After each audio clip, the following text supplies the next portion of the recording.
New Zealand के खिलाफ टी20 series और काकुल के तरबेती कैंप जो फौजियों के जेर निगरानी लगना है, उसके लिए पाकिस्तानी क्रिकेटर्स के नामों का ऐलान होना है। मगर 2 रोज हो चुके हैं। एक्सपेक्टेड था कि 1 रोज पहले अनाउंसमेंट होगी और अभी तक नहीं हुई है। अब उम्मीद है कि सैटरडे को हो जाए, मगर अभी तक ये 1-2 दिन का डिले जो है वो क्यों हुआ, ये खास बात है जिस पर हम आज का व्लॉग करें। और डिले की 2 वजूहात हैं, एक उस्मान खान और दूसरे इमाद वसीम।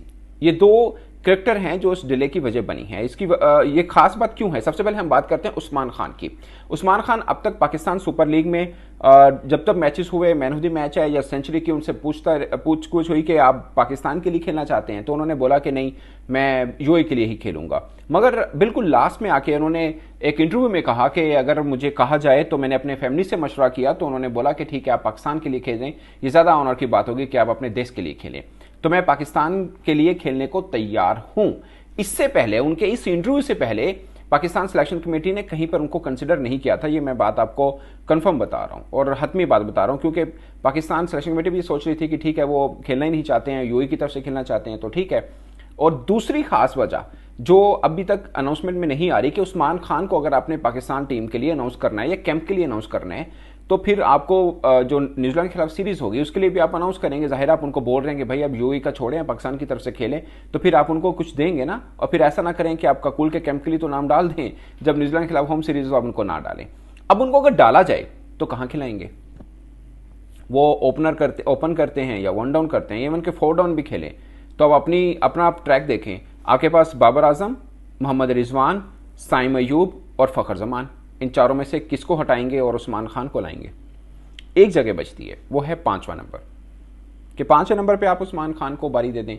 मगर सवाल ये उठता है कि पूरे का पूरा पीएसएल वो जिस पोजीशन पे खेलें जहां पे उन्होंने रन किए हैं, क्या उनको उस पोजीशन से हटाकर 5वें नंबर पे लाया जाए कि ठीक है, हमारा मिडिल ऑर्डर की प्रॉब्लम है, उस्मान खान जो है स्पिनर को तगड़ा खेलते हैं, स्लॉग भी कर लेते हैं, तो हमें वहीं पे चाहिए, तो फिर अब हम उनको शामिल कर लेते हैं। फिर एक और राय आती है कि भाई सलमान आगा ने परफॉर्म किया है और उनका भी शायद चांस बन रहा है, या आप शादाब खान और सामा मीर दोनों को डालेंगे तो शादाब खान को हम चौथे 5वें नंबर पर ट्राई आउट कर सकते हैं। तो आपने उनको स्क्वाड में अनाउंस नहीं करना, प्लेइंग 11 में कहां जगह देनी है, क्योंकि आप उनका एक खाप तोड़ रहे हैं और उनको फिर पाकिस्तान टीम में भी नहीं डालेंगे, तो फिर क्या करेंगे?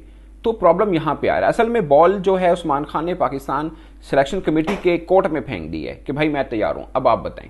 क्योंकि उनके ऊपर शायद थोड़ा क्रिटिसाइज भी हो रहा था कि यार आप पाकिस्तान से हैं तो पाकिस्तान से ही खेलें, इतना क्या नखरा। अब उन्होंने नखरा तोड़ दिया है, तो अब पाकिस्तान सिलेक्शन कमेटी के लिए मसला बना है कि आप उनको लेंगे, कप्तान के साथ मशावरत करेंगे, कोच नया बनेगा तो उनको क्या बताएंगे कि इनको कहां खिलाना है आपने। क्योंकि जिस पोजीशन पे वो खेलते हैं पाकिस्तान के पास वही पोजीशन तो स्ट्रांग है, जहां पे वीक है वहां पे वो नहीं खेलते हैं। और इन केस उनको आप डाल भी लें तो फिर आपका प्लेइंग 11 डिस्टर्ब होता है, क्योंकि आपको शादाब खान को खिलाना है और सामा मीर को भी खिलाना है, या आप इमाद वसीम को खिलाएंगे और शादाब को खिलाएंगे, तब भी शादाब ऊपर आके बैटिंग करते हैं, तो उनको कहां पे स्विच करेंगे? ये एक प्रॉब्लम है। और फिर एक और कैंडिडेट हैं, वो सलमान आगा हैं, कि वो स्पिन अच्छी कर लेते हैं, बैटिंग भी उनकी ठीक रही है पीएसएल में, तो आप उनको कहां पे लेके जाएंगे?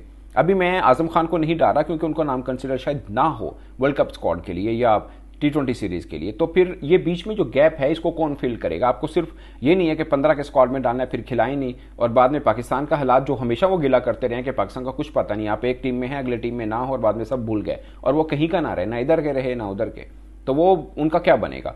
ये एक सोच है।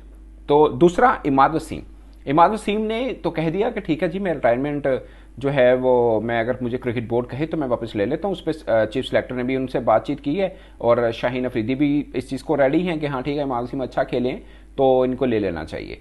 मगर अब इमाद वसीम ने अभी तक उन्होंने अनाउंसमेंट नहीं किया रिटायरमेंट वापस लेने की। वो वापस लेने की अनाउंसमेंट करेंगे, उनका नाम डलेगा, तो ये सब मामला आगे चलेगा। उन्होंने क्यों नहीं की है, ये बड़ा सवाल है। सबसे बड़ा देखें, 2-3 रोज गुजर चुके हैं, अभी तक तो अनाउंसमेंट हो जानी चाहिए थी।